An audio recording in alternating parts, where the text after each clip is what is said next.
একটা রিপোর্ট অত্যন্ত আতঙ্কজনক।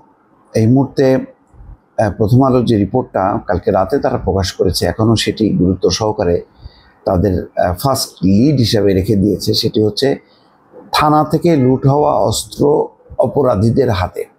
এর আগেও কিন্তু আমি এই রিপোর্টটা দেখেছি এবং সাম্প্রতিক সময় যে আইন শৃঙ্খলা পরিস্থিতির অবনতি হয়েছে এবং অপরাধীদেরকে যাদেরকে গ্রেপ্তার করা হয়েছে তাদের মধ্যে দেখা গেছে যে তাদের হাতে যেসব অস্ত্র সেগুলো লুট হওয়া অস্ত্র। তার মানে ওই সব বিপুল পরিমাণ সারা বাংলাদেশের কতগুলো থানা আক্রান্ত হয়েছে এবং কতগুলো থানা থেকে লুট হওয়া অস্ত্র অপরাধীদের হাতে গেছে তার তালিকা কিন্তু এখনো নেই।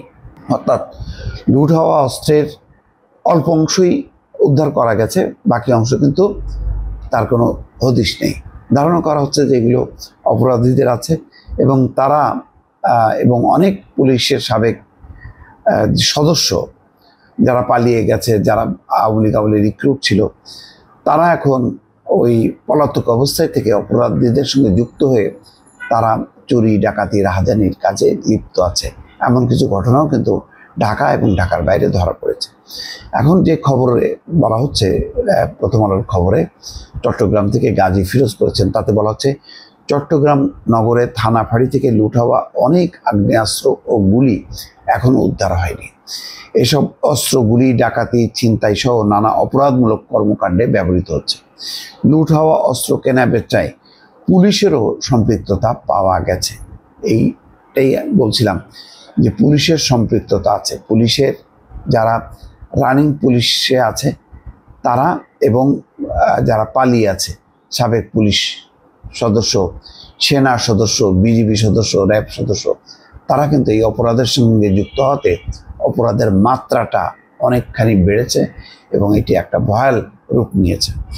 জুলাই গণঅভ্যুত্থানে আওয়ামী লীগ সরকারের পতনের দিন গত বছরের 5ই আগস্ট চট্টগ্রাম নগরের 8টি থানা এবং 8টি ফাঁড়িতে হামলা এবং অগ্নিসংযোগ করেন বিক্ষুব্ধ লোকজন। সে সময় 813টি আগ্নেয়াস্ত্র, 44,324টি গুলি লুট হয়। চিন্তা করেন, 813টি আগ্নেয়াস্ত্র, 44,000 গুলি বেহাত হয়ে গেছে।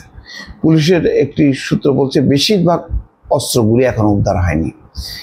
জানতে চাইলে পুলিশের অতিরিক্ত উপকমিশনার মাহমুদা বেগম সুনির্দিষ্ট তথ্য দিতে চাননি, তবে অস্ত্র উদ্ধার অভিযান চলছে বলে জানান। গত 21শে জুলাই নগরের চাঁদগাঁও সন্ত্রাসী ইসমাইল হোসেন ওরফে টেম্পো এবং শহীদুল ইসলাম বুইসার বাহিনীর মধ্যে গোলাগুলি হয়।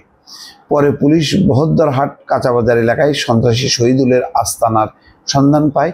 সেখানে লুট হওয়া 2টি গুলি এবং গুলির খোসা পাওয়া যায়। চাঁদগাঁও থানার ভারপ্রাপ্ত ওসি আফতাবউদ্দিন বলছেন, শহীদুলের দখল করা একটি ফ্ল্যাট থেকে গুলি এবং দেশীয় অস্ত্র উদ্ধার করা হয়। ফ্ল্যাটটি টর্চার সেল হিসাবে ব্যবহৃত হতো। গত বছরের 29শে আগস্ট নগরের বায়েজিদ হাটহাজার থানার সীমানা সংলগ্ন কুয়াইশ এলাকার মাসুদ কায়সার এবং মোহাম্মদ আনিস নামে 2 জন ব্যক্তিকে গুলি করে হত্যা করা হয়। ঘটনাস্থল থেকে 5টি গুলির খোসা উদ্ধার করা হয়। সেগুলো লুট করা গুলির খোসা বলে নিশ্চিত হয় পুলিশ। দর্শক, তাহলে বুঝতে পারছেন পরিস্থিতিটা। এটা তো চট্টগ্রামের চিত্র বলা হচ্ছে, সারা দেশের চিত্রটা কিন্তু এরকমই। কারণ দেশের এমন কোনো প্রান্ত নাই যেসব প্রান্তে থানা বা ফাঁড়ি লুট হয়নি। দর্শক, এই অবস্থায় আইন শৃঙ্খলা পরিস্থিতি উন্নতি করা মানে খোয়া যাওয়া বা লুট হওয়া অস্ত্রশস্ত্র উদ্ধার করা কিন্তু একটা বড় চ্যালেঞ্জ। এইদিকে সরকার যথেষ্ট মনোযোগ দিচ্ছে কিনা আমার সন্দেহ আছে। দর্শক, ভালো থাকবেন। আল্লাহ হাফেজ।